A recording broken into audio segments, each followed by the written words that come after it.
What's up, guys? Welcome back to the Bianconerizone for another daily news show on this Monday evening for me, where we were expecting transfer news.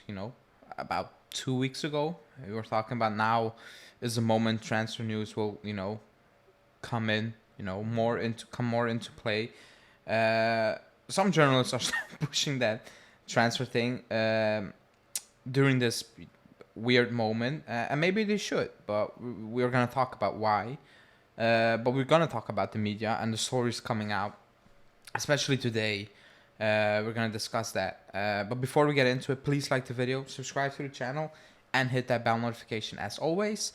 And yeah, let's get straight into the main topic. And as you can see from the thumbnail and the title, is the media playing, I'm gonna say, an embarrassing role, because the stuff you hear is quite shocking, and not the stuff you hear, but the stuff being put out there and portrayed in a manner that it's something big.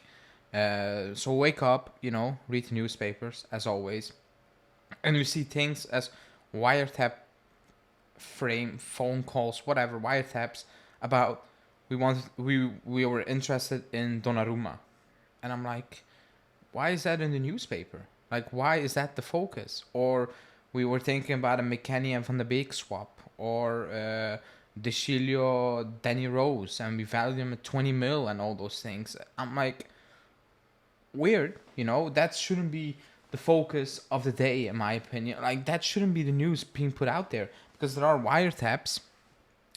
But again, I'm gonna say it again. Most of the wiretaps are like coming out the last couple of days.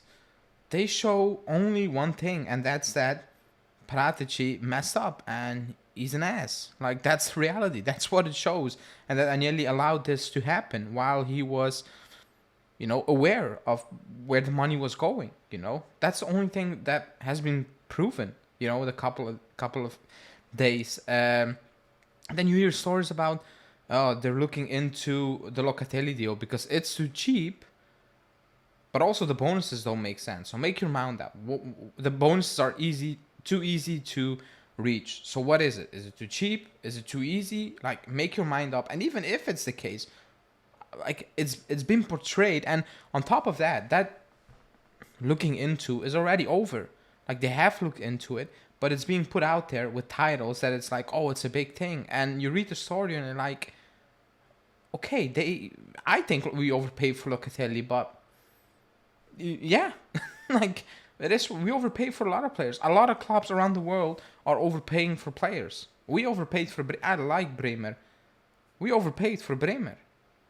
Like, it happens on a daily basis, not once. Like, there are a few times where you're like, oh, we got a steal here. That's a good, value for money. But most of the time, not we as Juve fans, but like fans in general from other clubs, like, we're overpaying here, But it is what it is. So that's what's going around as being pushed as some big news, all the wiretaps, and you're reading the news and you're like, okay, what's wrong with the news? Like, it only shows that Paratici is a donkey. Like, that's it.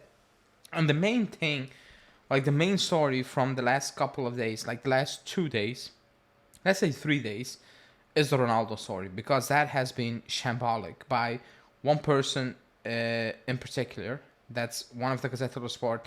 I'm not gonna mention that guy because, quite frankly, it's a shocker that he can be a journalist and that he, can write for an international, quote unquote, respected newspaper. Because he admitted on Twitter that he was spreading basically false information. Like, that's what was happening. So the story at the beginning of the week, let's say Saturday, was we paid Ronaldo behind closed doors. And you're like, not good, Really?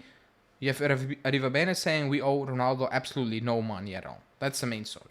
Okay, so that's the story on Saturday. On Sunday, you wake up and you hear the story about Ronaldo and his management asked the prosecutors for the papers, and they obtained the papers because they heard Juve still owed Ronaldo money, and they want that money back. So ask the papers, obtain the papers, and will force Juve to pay him 90 million euros. That was a story. When that came out, I was like, okay, surely a player like Ronaldo and his management realized he's owned 19 million euros. It's not 19 euros, it's 19 million euros. Surely, like as a management or even as Ronaldo, you're like, I'm missing 90 million euros. No? If I got my paycheck and even when 20 euros are missing, I'm like, what happened? 19 million euros. Like, surely you realize, okay, something is up here, So that's the story on Saturday. And on top of that, that journalist goes on Twitter and goes going back and forth with people who are telling him, that's not really true, because they were warning him in terms of people who know stuff more than me on the matter. Were saying like that's not really correct and all those things. And he was going back and forth. Yeah, he obtained it, blah, blah, blah. Today you wake up, boom, Ronaldo did not obtain the documents because he cannot obtain the documents.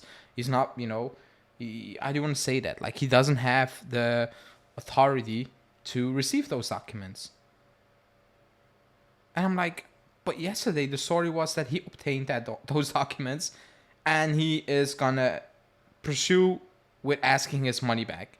Now, that same person who wrote that article was going on Twitter back and forth with the same people saying, oh yeah, I made a mistake in terms of like, I obtained, like they asked for the document, so assumption is they will ask the money back.